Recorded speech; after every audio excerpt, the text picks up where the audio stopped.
Upsy downsy. Uppy down, uppy down.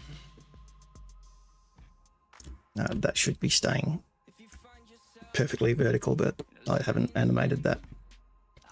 But yeah, and as you can see, that is not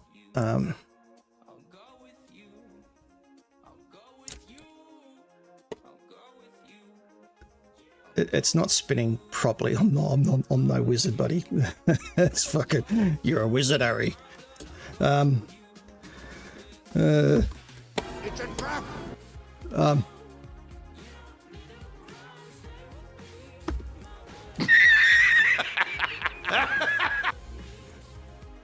Yeah, stop the cap.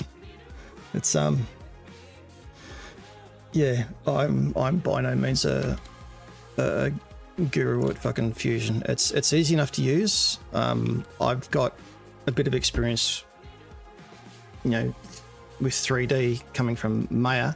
I did the animation diploma because I was wanting to produce some 3D, some digital visualizations of rotary wing aerodynamic theory. Because when I was doing my license, there was absolutely nothing. There was things starting to come around with fixed wing, lots of stuff, but absolutely nothing for rotary wing.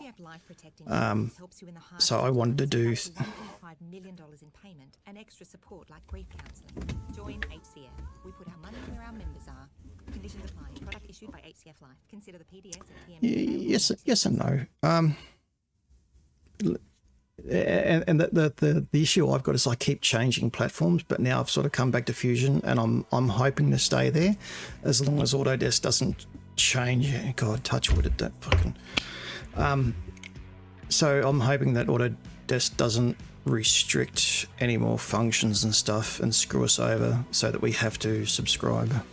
That would be bad because I've got so much stuff I've drawn in Fusion. If I had to move away to a different platform, I would be fucking gutted, absolutely gutted. Plus, you know, I use yeah, and I was on SolidWorks through EAAA on a free license with membership, and yeah, when that gave out and they changed their free license to a subscription discount, I bailed.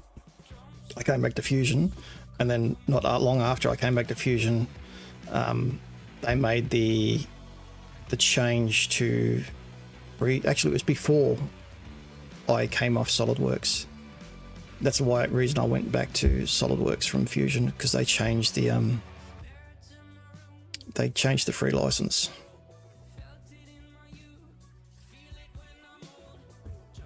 Yeah.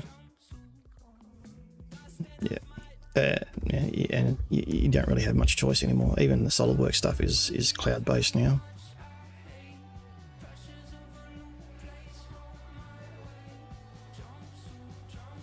So yeah, this is probably the limit of my animation stuff. I haven't done anything. I've dabbled with exploded diagrams a little bit, not a great deal. I've only, when I say recently, in the last 5 years, I've started to better manage my use of components and making sure that I activate a component so that my timeline is significantly smaller. And that way, when I'm in the main root of the browser tree, I don't have a 100-mile long timeline. I try and name everything properly. In the last probably 12 months, I have tried to go back through all of my diagrams that I'm still working on and start using parameters as much as I can, simply because, you know, work smart, not hard. You change one dimension and it updates all your sketches and all your diagrams and all your freaking models, and you don't have to go back through. When you look at something like the TDAC, you've got 5-6 layers of acrylic, and basically they're all the same. The holes for the switches are exactly the same spot. going up through each layer. They might be slightly different dimensions though. They might be a little bit wider in the mid layer. So to have to go through and modify 5 layers with the same entry, do it with a dimension that is a parameter, change it once, and it's all done. So yeah, that sort of silliness I'm slowly coming out of as I learn from my own mistakes. But I did have a desktop dash that I'd produced in SolidWorks that was quite a nice model.